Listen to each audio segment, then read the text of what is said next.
നമസ്കാരം, ഞാൻ മനോജ് നെടിയാക്കൽ. പുതിയൊരു വീഡിയോയിലേക്ക് എല്ലാവർക്കും സ്വാഗതം. 32,000 കർഷകർക്ക് പരിശീലനം, ലക്ഷങ്ങളുടെ സബ്സിഡി. കേരയിലൂടെ വയനാട്ടിലെ കാർഷിക മേഖലയിൽ വൻ മാറ്റം.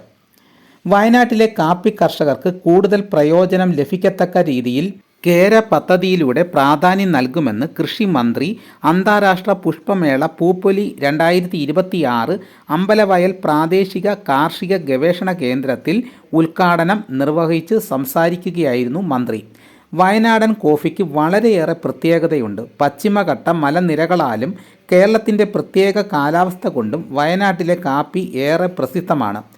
കാപ്പി കർഷകരെ കൂടുതൽ പ്രോത്സാഹിപ്പിക്കുന്നതിനായി 2365 കോടിയുടെ ബൃഹത് പദ്ധതിയായ കേര, അതായത് Kerala climate resilient agri value chain modernisation പദ്ധതിയിലൂടെ സാധിക്കും.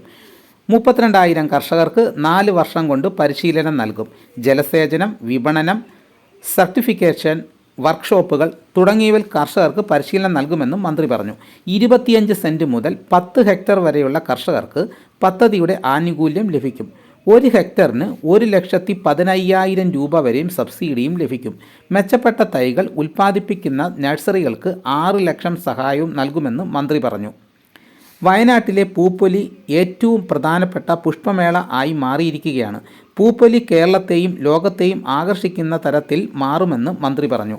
മനുഷ്യൻ്റെ മാനസിക ഘടനയിൽ ഗുണപരമായ മാറ്റങ്ങൾ വരുത്തുവാൻ പൂക്കളിലൂടെ സാധിക്കുന്നു. കൃഷിയിലേർപ്പെട്ടിരിക്കുന്നവർക്ക് ആയുർദൈർഘ്യം കൂടുതലാണ് എന്നാണ് പുതിയ പഠനങ്ങൾ തെളിയിക്കുന്നത്. പൂക്കളുടെ പരിപാലനം മാനസികമായും സന്തോഷവും തൃപ്തിയും നൽകുന്നുണ്ടെന്ന് വിഷാദം കുറയ്ക്കാൻ സഹായിക്കുന്നു എന്നും പഠനങ്ങൾ പറയുന്നതായി മന്ത്രി കൂട്ടിച്ചേർത്തു. ടൂറിസം മേഖലയ്ക്ക് ഉണർവാണ് അത്തരം അന്താരാഷ്ട്ര പുഷ്പമേളയെന്നും മന്ത്രി പറഞ്ഞു. വയനാട്ടിലെ കാർഷിക മേഖല നിരവധി ബുദ്ധിമുട്ടുകൾ തരണം ചെയ്താണ് മുന്നോട്ടു പോകുന്നത്. കാർഷിക മേഖലയിൽ കർഷകർക്ക് ഏറെ പ്രയോജനകരമായ നിരവധി പദ്ധതി ആവിഷ്കരിച്ച് നടപ്പിലാക്കും. വയനാട്ടിലെ കുരുമുളക് കർഷകരുടെ മഞ്ഞളിപ്പ് രോഗവുമായി ബന്ധപ്പെട്ട് Indian Institute of Spices Research സയൻറ്റിസ്റ്റുമാരും കാർഷിക ഗവേഷണ കേന്ദ്രം മേധാവിയെയും എന്നിവരെയും ചുമതല ഏൽപ്പിക്കുമെന്നും ഏലം കർഷകരെയും റബ്ബർ കർഷകരെയും സഹായിക്കുന്ന പദ്ധതികളും കേര പദ്ധതിയിൽ ഉൾപ്പെടുത്തിയിട്ടുണ്ടെന്നും മന്ത്രി പറഞ്ഞു. അപ്പോൾ ഇതോടുകൂടി വീഡിയോ ഇവിടെ പൂർണ്ണമാകുന്നു. എല്ലാവരും ഒന്ന് ലൈക്ക് ചെയ്ത് സപ്പോർട്ട് ചെയ്യണം. ആദ്യമായിട്ടാണ് ഈ ചാനൽ കാണുന്നതെങ്കിൽ സബ്സ്ക്രൈബ് ചെയ്യാൻ മറക്കരുത്. നിങ്ങളുടെ അഭിപ്രായങ്ങൾ കമൻറ്റായിട്ട് രേഖപ്പെടുത്തൂ. ഈ വീഡിയോ എല്ലാവർക്കും ഒന്ന് ഷെയർ ചെയ്ത് കൊടുക്കണം. മറ്റൊരു വീഡിയോയുമായിട്ട് ഉടനെ എത്താം. എല്ലാവർക്കും എൻ്റെ നന്ദി.